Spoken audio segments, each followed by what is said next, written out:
आज की युवा पीढ़ी का दिमाग चक्कर काट जाता है। क्यों?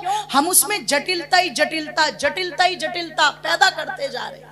और सबसे ज्यादा जो मिलावट की है ना, मिक्सअप, मैशअप कर देते ना, जैसे सबसे ज्यादा मिलावट कर दी टीवी वालों ने। जितनी भी यहाँ पर 60 साल से ऊपर की माताएं बैठी हैं, हाथ उठाओ जरा एक बार। कौन है 60 साल से ऊपर की? धन्यवाद। माता जी, आपने कभी करवा चौथ का व्रत रखा था? बिल्कुल चिंता मत करो, आप बता दो, मैं बैठी हुई हूँ, आपकी बेटी हूँ। रखा ना? अच्छा एक बात बताओ, हमारे बाबूजी बाहर रहते थे, कोई दिक्कत नहीं, आपने इनके लिए करवा चौथ का व्रत रखा, ऐसा तो नहीं हुआ कि बाबूजी आएंगे और आप उनका ही मुंह देख के रोटी खाओगे? ऐसा तो नहीं हुआ होगा, है ना? क्या हुआ होगा? आप बच्चों को भेजती थी छत पर, जा रे देख, क्या चांद निकल गया क्या? बाबूजी तो घेर में हुक्का गुड़गुड़ करते रहते होंगे, और ये बेचारी तो चांद को देख करके और पानी दे के रोटी खा लेती थी। इतना ही था, इतना ही था ना। अगर इससे पीछे चली जाओगी तो तुम्हें वो भी मिलेंगी जो कहेंगी करवा चौथ का व्रत था ही नहीं, वो भी मिलेंगी। पर चलो हम यही बात कर लेते हैं, इन्होंने तो व्रत खोले हुए, और ईमानदारी से कहती हूँ, हमारे वे बाबूजी में हमारे बड़े बुजुर्ग 100 साल के होके जाते थे। वो आज वालियों को नाटक वालों ने दिखाया,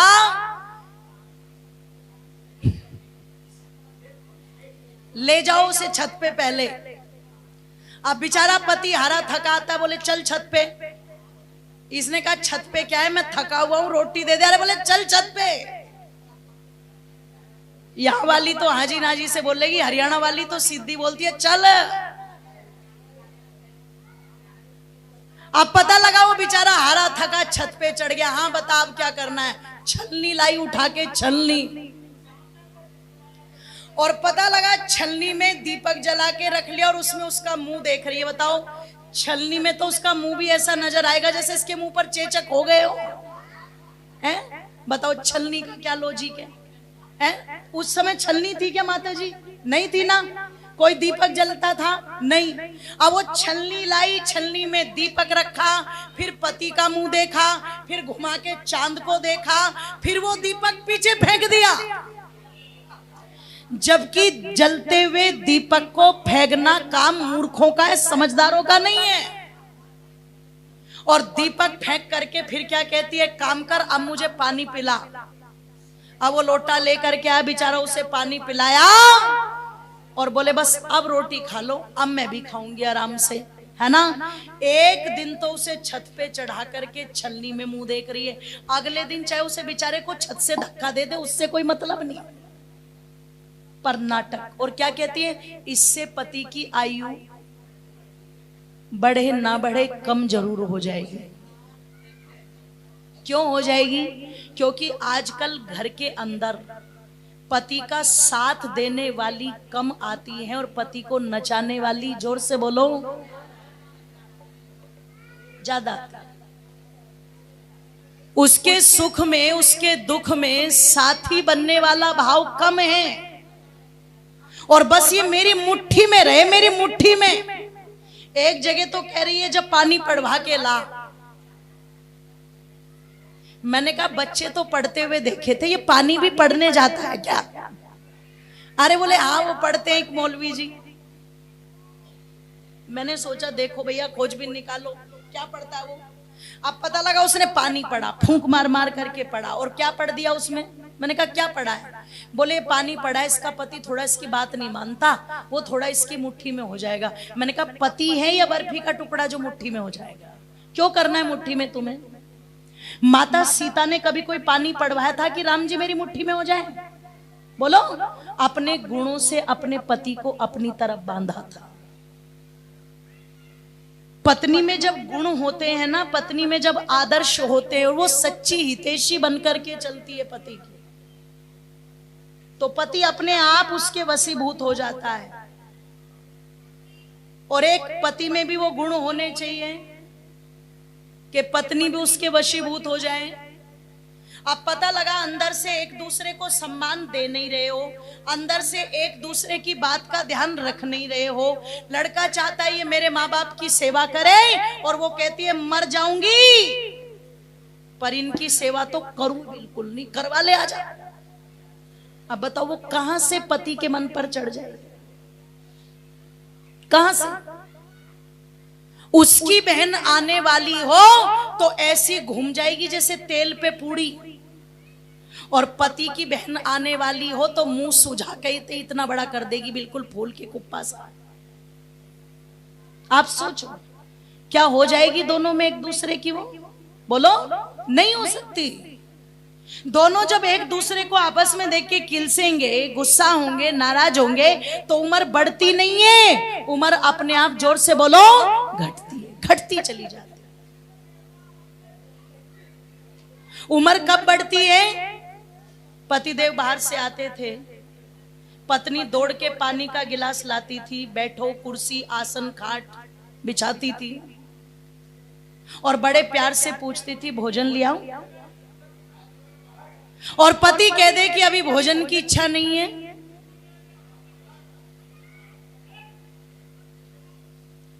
कहीं इन्होंने भंडारों की बात अभी तो नहीं सुन ली बच्चों ने।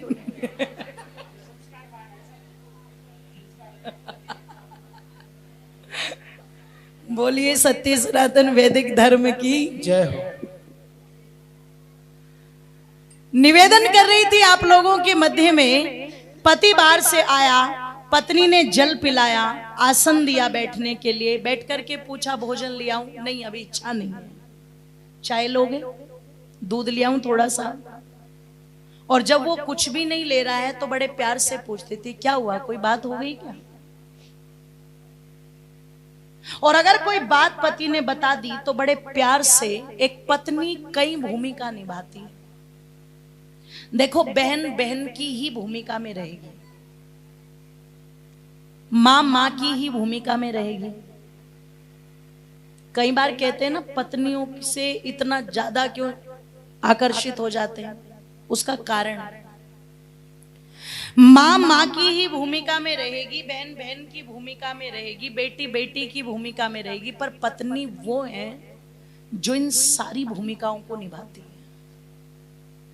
एक समय पति दुखी होता है, लाचार होता है, और उस समय पत्नी रोते हुए पति को, दुखी होते हुए पति को अपने गले से लगा ले, उस समय पति को ऐसा लगता है जैसे मां का आंचल मिल गया। पति की एक एक चीज का ध्यान रख रही है तो उसे ऐसा लगता है जैसे मेरी बहन मेरा ध्यान रखती थी। और एक प्रेमिका की भूमिका में भी है, एक दोस्त की भूमिका में भी है, सारी भूमिकाएं उसके अंदर निहित है। इसलिए कभी कभी जो चीजें एक लड़के की घर में नहीं समझ जाते, पत्नी अगर समझदार आ जाए, वो नहीं, वो घर में तमाशा बनाने वाली या घर तोड़ने वाली नहीं, षड्यंत्र वाली नहीं, मंत्र वाली आ जाए तो वो अपना प्रभाव जमा देती। पर यदि वो श्रेष्ठ है, वो अच्छी है, घर की लक्ष्मी है, तो वो इतना काम जरूर करेगी कि वो उस लड़के को परिवार के साथ जोड़ेगी, न कि परिवार से, जोर से बोलो, तोड़ेगी। इतना काम वो जरूर करेगी। तो निवेदन कर दूं आप लोगों के मध्य में कि पता चला मेरी माताओं, एक दुखी पति ने जैसे ही पत्नी को अपनी बात बताई और वो तुरंत हाथ पकड़ के ये कह दे तुम चिंता मत करो, कोई बात नहीं, हम मिलके कर लेंगे, उस आदमी को इतना सहारा भी बहुत होता है, एक एनर्जी बूस्टर का काम करता है इतना वाक्य भी। और एक तरफ पता लगा वो बेचारा हारा थका बाहर से आया, पता नहीं किस बिजनेस में है, किस काम में है, किसके साथ डील हुई, फोन पर किसके साथ तू तड़ाक हुई या बहस हुई, और वो पहले से ही बिल्कुल इतना ज्यादा अपने तनाव लेकर के घर पर आया, और उधर वो जरा सी बात पर बैठी है मुंह फुला करके और गर्दन हिला हिला के बोल रही आने दो आज इनको, आने दो आज इनको, आने दो आज इनको। अब बेचारा वो एक तो पहले ही दुखी, उधर से ही ऊपर से ये चुड़ैल बैठी हुई है तनी हुई, जैसे उसने घर में एंट्री की और तुरंत ये बरस के पड़ी उस पर बिल्कुल। तो भैया ऐसे आदमी तो एक काम करना, स्वामी विवेकानंद जी से मिल लेना और लाल कपड़े पहन के अगली बार एक कुर्सी यहीं बिछवा लियो अपनी, क्योंकि उसके लिए घर और जंगल में कोई ज्यादा अंतर, जोर से बोलो, नहीं है, ज्यादा अंतर नहीं है। इसलिए हरिद्वार में जाके देख लो, ज्यादातर सन्यासी जानते हो कौन से मिलेंगे गंगा पर? वो मिलेंगे जो पत्नी से लड़के बाबा जी बन गए। नहीं, स्वामी जी को मत देखो, ये बहुत अच्छे हैं और ये सच्चे साधु हैं, लेकिन बहुत ऐसे मिलते लड़ झगड़ करके बन गए। मेरे जीवन में कई सारी घटनाएं ऐसी घटी जो मैंने देखी प्रत्यक्ष, जिन्होंने प्रत्यक्ष बताया कि घर से तंग आके बाबा जी बने, कम से कम कहीं तो शांति मिले। तो जो कहते हैं ना घर में शांति नहीं है, ये अपने में झांक के देख लो, हम कहां गलत हैं। एक बार अपने अंदर झांक के देख लो, कहीं छोटी सी बात जिसको ये कह करके चलो छोड़ो कोई बात नहीं, हमें खत्म कर देना चाहिए, हम उसे रबड़ की तरह खींच देते हैं।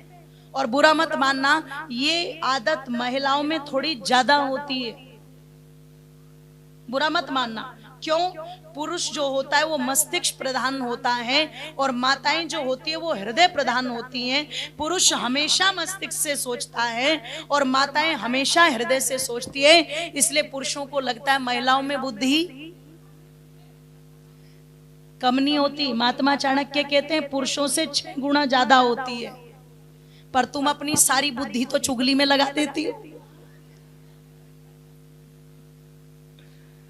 सारी बुद्धि तो वहां लगा देती है।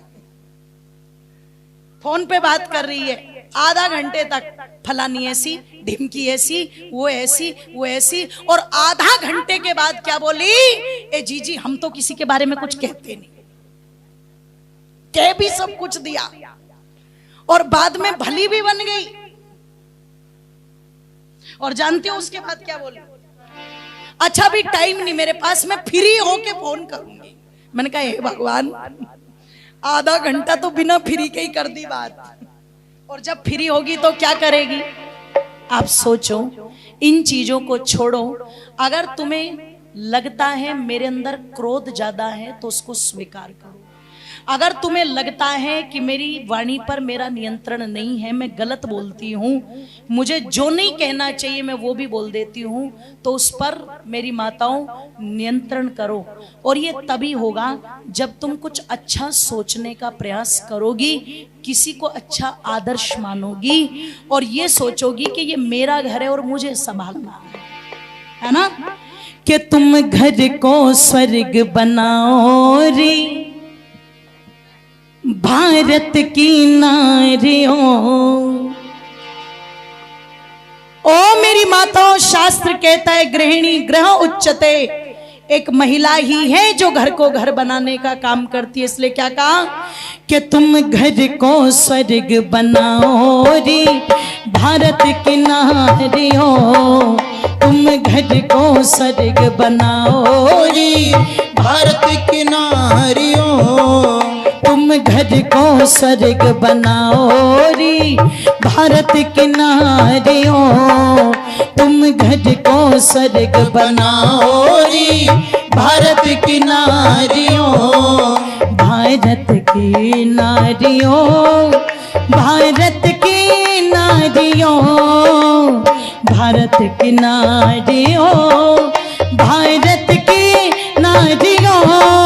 तुम वैदिक, तुम वैदिक, तुम वैदिक धर्म निभाओ रे भारत की नारियों। तुम वैदिक धर्म निभाओ रे भारत की नारियों। तुम घर को स्वर्ग बनाओ रे भारत की नारियों। तुम घर को स्वर्ग बनाओ रे भारत की नारियों।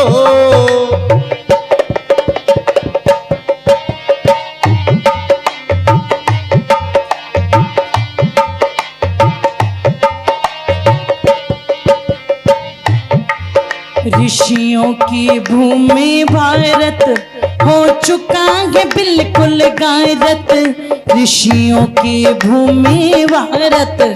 हो चुका है बिल्कुल गारत, इसे फिर से ऊंचा उठाओ री भारत की नारियों। इसे फिर से ऊंचा उठाओ री भारत की नारियों। तुम घर को स्वर्ग बनाओ री भारत की नारियों। तुम घर को स्वर्ग बनाओ री भारत की नारियों। भारत को स्वर्ग बनाओ री भारत की नार को स्वर्ग बनाओ री भारत की नारियों।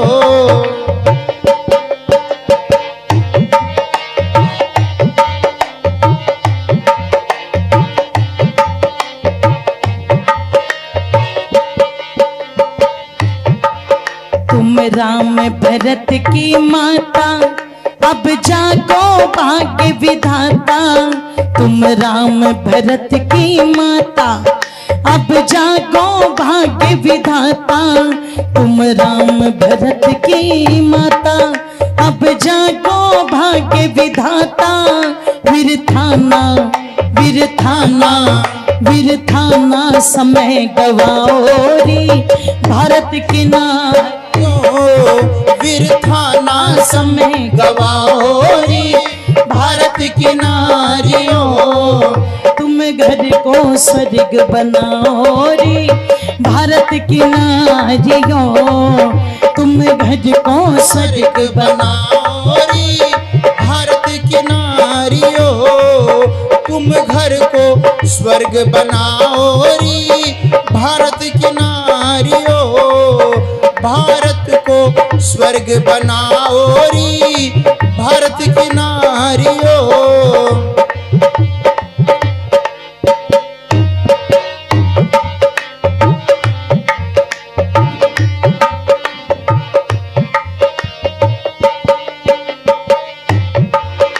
अर्जुन तुमने ही पाला, जो था बलवान निराला। अर्जुन तुमने ही पाला, जो था बलवान निराला। अर्जुन तुमने ही पाला, जो था बलवान निराला। अभिमन्यु गोद खिलाओ री भारत की नारियों। अभिमन्यु गोद खिलाओ री भारत की नारियों। तुम घर को स्वर्ग बनाओ री भारत की नारियों। तुम घर को स्वर्ग बनाओ री भारत की नारियों। तुम घर को स्वर्ग बनाओ री भारत की नारियों। भारत को स्वर्ग बनाओ री भारत की नारियों।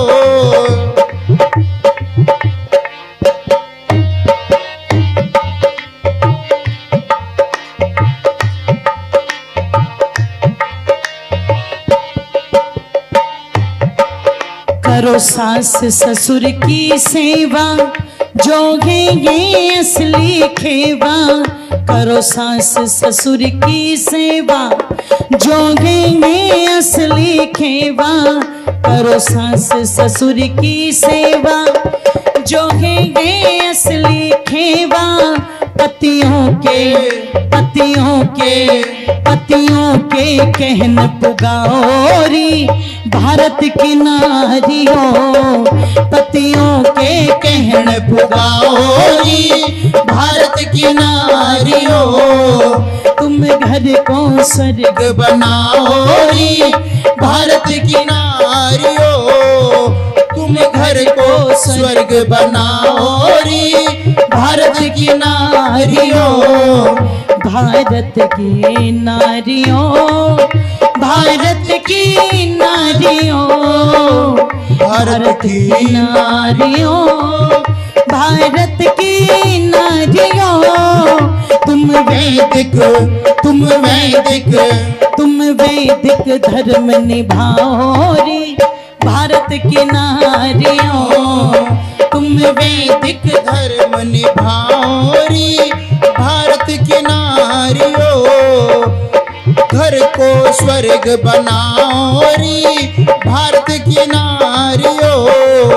तुम घर को स्वर्ग बनाओ रे भारत की नारियों।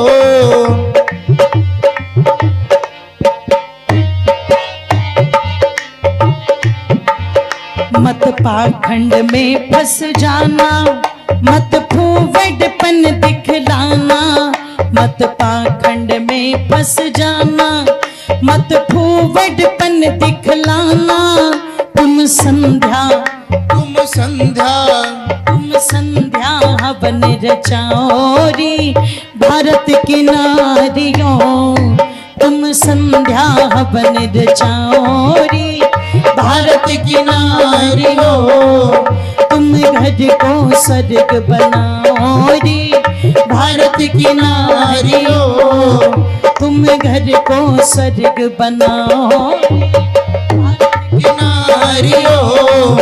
भारत की नारियों, भारत की नारियों। तुम वैदिक तुम वैदिक तुम वैदिक धर्म निभाओ रे भारत की नारियों।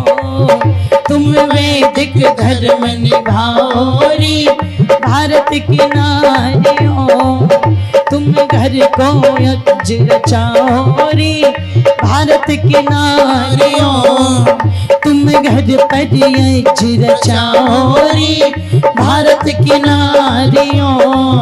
भारत की नारियों, भारत की नारियों। भारत की नारियों, भारत की नारियों। भारत की नारियों।